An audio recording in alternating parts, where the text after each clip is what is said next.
Nissan bravely went out on a limb with the first-generation Leaf, introduced in 2010, as the world's first mass-produced electric family car. Now the stage is set for this second-generation Leaf and, as expected, it's a significant step up in terms of range, charging, design, tech, driving appeal, in fact, pretty much any way you care to choose. This new, sleeker Leaf is a car the business community would surely want to take a close look at thanks to that extended driving range, now up to 168 miles on the latest WLTP combined cycle, or up to 242 miles in city conditions. Include faster charging capability, from 0 to 80% in some 40 to 60 minutes, using a 50 kilowatts quick charger, for example, and the Leaf in its new iteration becomes far more of a real-world car.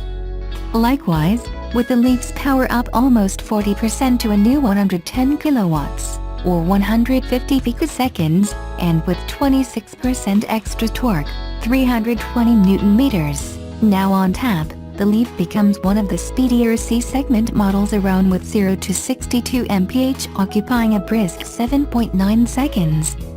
Sign up for the Leaf and you are getting the complete package, car plus new, improved 40 kilowatt-hours battery. There's no option to lease the battery separately as is the case with the Renault Zoe, for example. This new Leaf also sports some interesting new tech including the e-pedal which lets the driver accelerate or brake using just the one pedal, thus reducing brake use by up to 90%, while constantly regenerating energy. Clever. An updated version of Nissan's ProPilot Assist semi-autonomous driving technology appears for the highway. ProPilot Park is a further automatic parking function on the new Leaf, available on top versions.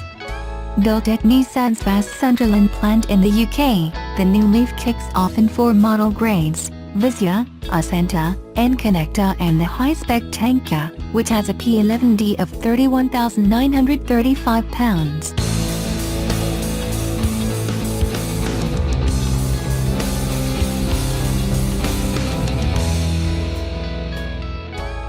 Subaru's newest vehicle offers an innovative new safety feature, facial recognition.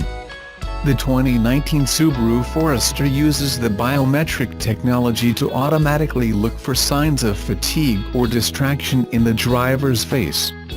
When such signs are identified by the driver focus system, the car's software can engage its eyesight driver assist technology, enabling things like adaptive cruise control, pre-collision braking, lane assist, and so on, in addition to warning the driver of the danger.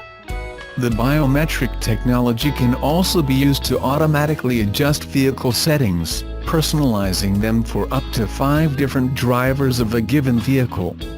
This is a vehicular application of biometric technology that multiple firms have been exploring, though of course fatigue alert systems could ultimately prove more impactful for drivers and passengers alike.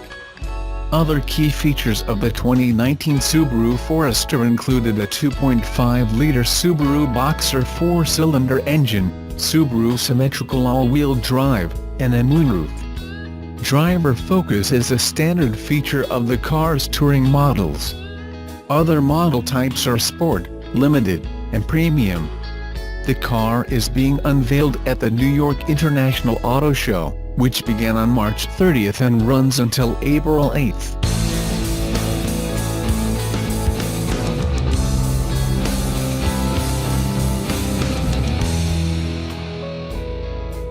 Elon Musk announced via Twitter that he'd be taking over Tesla Model 3 production from former Apple exec Doug Field. Musk said, "About a year ago, I asked Doug to manage both engineering and production. He agreed that Tesla needed Eng and Pro better aligned, so we don't design cars that are crazy hard to build. Right now, though, better to divide and conquer, so I'm back to sleeping at factory." Carbiz is how this news comes as no surprise given Tesla's woes of late, with Model 3 production numbers being lower than anticipated, downgraded credit, slipping stock prices and a recent autopilot-related fatal Model X crash. According to Musk, Field is being reassigned to the vehicle design team, where Musk says his talents would be better put to use. Field has been instrumental in his work at Tesla since coming on board in 2013. Currently, based on estimates, Model 3 production is around 20% below what it should be based on goals outlined during the most recent quarterly earnings call. The hope was that a new manufacturing line at Gigafactory 1 in Nevada would remove one of the production bottlenecks keeping the Model 3 from being produced at scale. In addition to delays in manufacturing, some owners who have received their Model 3s have been less than enthused with the quality of components and the fit of body panels. These issues too will likely have to be addressed sooner, rather than later. Tesla representatives could not be reached for comment.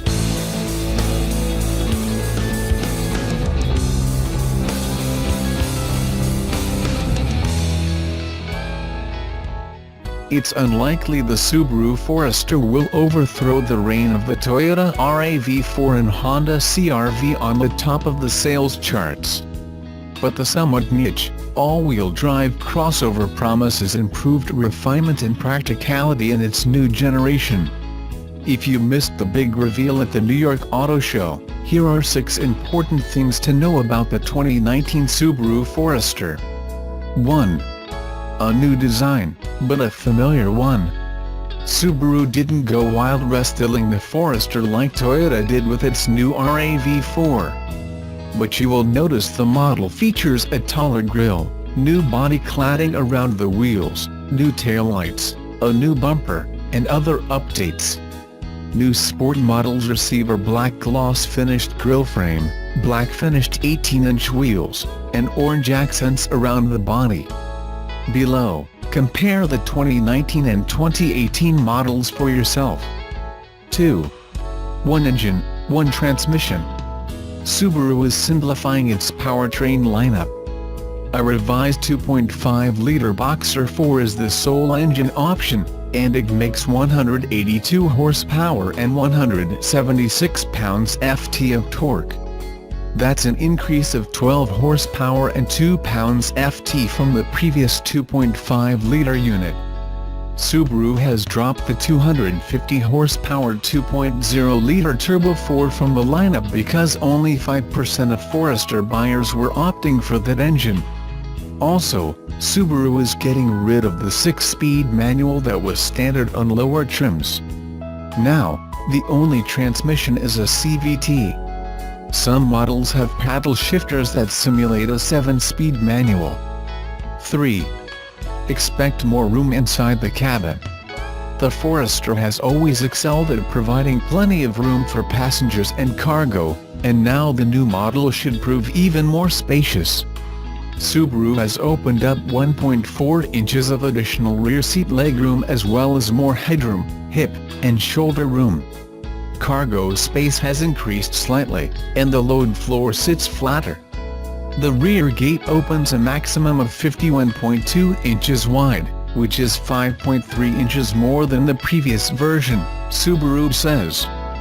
4. At last, an electronic parking brake.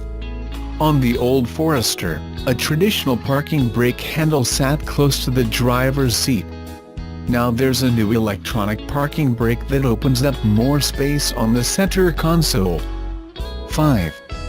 Bigger infotainment screens, and smartphone connectivity.